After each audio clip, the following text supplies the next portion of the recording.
আসসালামু আলাইকুম বন্ধুরা, কেউ কিন্তু মন খারাপ করবেন না। আমাদের এই সমাজে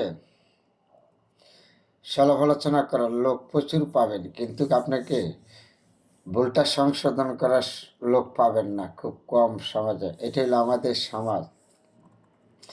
এই সমাজে বসবাস করতে গেলে আপনার অনেক ধৈর্য সহকারে করতে হবে।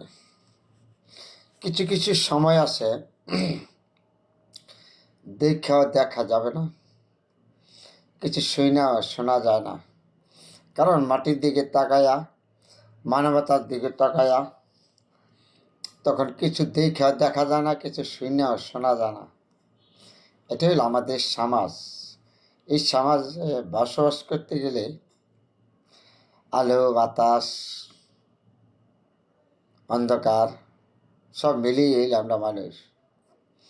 তাহলে যতটুকুই হোক, যদি আপনি সত্য কোনো প্রতিবাদ করতে যাবেন, সঠিক প্রতিবাদ করতে যাবেন, তো এই সমাজের মানুষ আপনাকে কখনো গ্রহণ করবে না, ভালোবাসবে না। কেউ বলবে এই লোকটা ভালো না, খারাপ। কিন্তু আপনি সত্যের প্রতিবাদ করতে গেলে, আর যদি আপনি দামি বাদ করে যাই কিছু করেন, সেটা হলো আপনার ব্যক্তিগত ব্যাপার, কিন্তু সত্যের পক্ষে লোক পাবেন না। আপনি একটা ভালো কাজ করতে যাবেন সমাজে,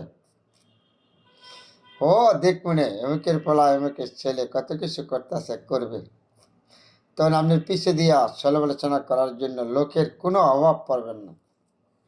যখন আপনি ব্যবসা করেন, চাকরি যেই কিছু করেছে, আপনি যখন উন্নত হবে, সময় ভালো থাকবে, তখন এই যে কইছি না এমকের ছেলে এরকম করবে, এই যে কিরকম করছে, আমাদের ঘরে কী পোলাপান হয়েছে।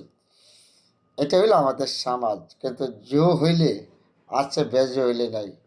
এটা হইলে সর্বত্র বড় সমস্যা আমাদের সমাজে। আপনার বলা বলেন, আমার বলা বলেন, প্রতিটি লোকের জন্য যেন এই সমস্ত নিজের যোগ্যতায় আপনি যতটুকু পারেন এতটুকু এগোবেন। কারো বলে কখনো আপনি কিছু করতে পারবেন না। হ্যাঁ, তবু আছে, বল লাগবে, আপনার ভিন্ন মানুষের বল লাগবে, সহযোগিতা লাগবে। কিন্তু জেনে রাখবেন, মানুষ ছাড়া মানুষের উপকার হয় না, মানুষ ছাড়া মানুষের ক্ষতি হয় না। সব মানুষ আপনার ক্ষতি করবে না, সব মানুষ যে আপনার উপকার করবে তা বড় কথা না। এগুলি বাচ্চাই আমাদের এগিয়ে যেতে হবে। সময়টা জালবা যেরকম আসে সেরকম মোকাবেলা করতে হবে। উপায় নেই তো, এই দুনিয়া বাঁচতে গেলে চৌদিক দিয়ে চোখ কান খোলা রাখতে হবে। নাহলে কোন সময় বিপদ আসে কেউ কখনো কিন্তু বলতে পারবে না, আমিও বলতে পারবো না, আপনিও বলতে পারবো না।